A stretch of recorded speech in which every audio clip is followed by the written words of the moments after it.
Hey everyone, welcome to this explainer. We're diving straight into an incredibly powerful text today, all about reclaiming your own mind and figuring out what the self actually means.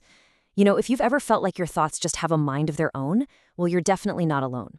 We're going to unpack a philosophical framework that literally teaches us how to stop being just passengers in our own heads and actually take the wheel. So, what if the mind you trust is actually ruling you like a tyrant?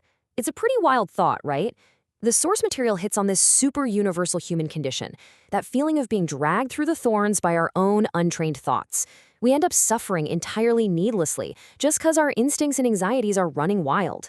We basically lack control over our own internal kingdom, and because of that, our mental faculties kind of terrorize us.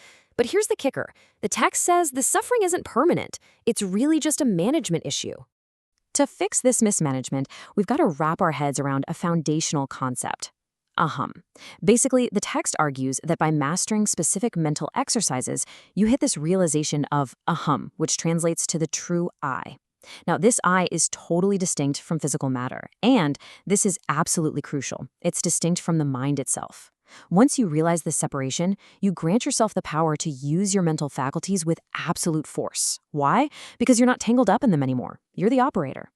And I love this next part because it brilliantly illustrates the core rebellion the text is demanding. Quote, "Now you must consider yourself the master, not the slave." You literally have to overthrow your mind's tyranny. The text tells us to shake off all the atrocities the mind has committed against us and just throw them out. Picture yourself stepping onto a royal throne. You've got to take that seat and become the ruler, while your mind, which, let's face it, has been acting like a chaotic dictator, gets demoted to its proper job. An obedient servant. All right, so once you're on that throne, it's time to lay down the law. You're instructed to command your specific faculties. We're talking your intellect, your habits, your thoughts, and your desires to sign a brand new treaty of loyalty. You basically look at this internal staff and tell them they must pledge to obey you, the king, and perfectly manage your state without a single ounce of laziness or negligence. You are completely restructuring your internal corporate ladder. Moving into Section 1, the metaphor of the factory, where we navigate your internal machinery. The text uses this brilliant metaphor here, comparing the mind to a massive 100-horsepower factory. So picture two types of people walking into this factory. First, you've got the ignorant novice, or the anari. They hear the roaring engine of their thoughts, they totally panic, and frankly, they get their clothes caught in the gears. It's a total mess, leading to fear and injury. But then, look at the skilled engineer. They understand the core principles of the engine, they know every single gear, and they operate this exact same roaring machinery with absolute pride and zero panic. This skilled engineer, meaning the person who truly understands and has separated their true self from the mind's machinery, feels absolutely no fear taking responsibility for this massive internal factory. The text compares this level of mastery to a mahout confidently commanding a giant elephant, or even a sneak charmer casually handling a venomous snake. At the end of the day, this skilled operator proudly presents a massive harvest of high-quality work to the owner. It's a total game changer. Okay, let's jump to Section 2, the magic of the hidden mind. So as you practice this mastery, your factory actually starts doing things that seem downright impossible. Your hidden or subconscious mind begins completing complex tasks silently in the background. You know that feeling when you wake up and suddenly just know the answer to a problem you were stuck on all day? The text points out that this often startles the new seeker. It makes them think it's some sort of unseen help or maybe even a supernatural miracle. But here is the crucial point. A true yogi understands this isn't supernatural at all. It's simply the Gupt Manas, your hidden mind. It's the awakening of your own immensely talented, previously sleeping potential. You see, you had a 100-horsepower engine all along. You just finally turned it on and let it run properly, without all that conscious interference. Let's be real though, getting to this point, it's not a quick weekend project.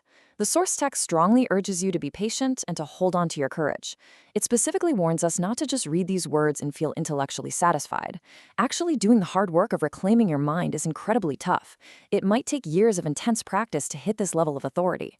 But, as the text emphasizes, the ultimate reward, claiming your throne, finding your peace, unlocking your absolute potential, is profoundly worth the grind. And here is the exact roadmap the text gives us to begin walking this path seriously. Step 1, you've got to actively study these concepts.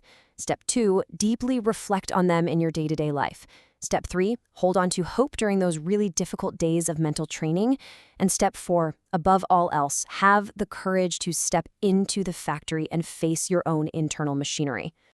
Which brings us to Section 3, the Bij Mantra, the seed of self-knowledge. We finally arrived at the climax of the text, the Bij Mantra, or the seed mantra. Now, this isn't just a chant to mindlessly repeat. It's a series of profound philosophical truths that you're supposed to internalize until they fundamentally shift your reality. The first truth, I am existence. Mind is the instrument of my manifestation. Just let that sink in for a second. Just like a carpenter is not his hammer, you are not your mind. It's literally just the tool you use to interact with the physical world. Building right on that, the second truth states, I am different from the mind, not dependent on its existence. Think about it. If your mind goes completely quiet, do you just cease to exist? Absolutely not. You are totally capable of surviving and existing completely independent of your mind's constant chatter. The third step gets really active. I can separate intellect, instinct, nature, desire, and all mental tools from myself. I want you to imagine, mentally, stripping all of these away. Strip away your deepest habits. Strip away your most burning desires. Even strip away your intellect and your natural temperament. What you realize is that they are all just accessories. They are the gears in the factory for sure, but they are not your core identity. So, when you strip all of those tools and accessories away, what's actually left? According to the source, the fourth truth reveals that what remains is immortal. It is perfectly uniform, and it is entirely immune to change. It can't be damaged, it can't get caught in the gears, and it feels absolutely no fear.